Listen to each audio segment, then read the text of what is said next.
আলহামদুলিল্লাহ।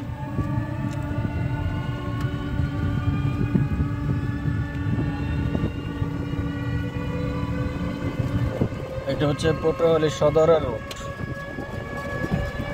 এইটা কি চৌরাস্তা বলে পটুয়াখালী? হ্যাঁ, ওই রোডটা চলে গেছে কোথায়? এই যে বাস দিয়ে চলে গেল কুয়াকাটা।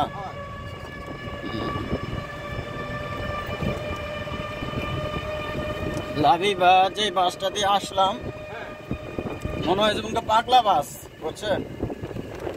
তবে চালানো খুবই ভালো, চালানো ভালো যে আজকে বৃষ্টি করতেছে।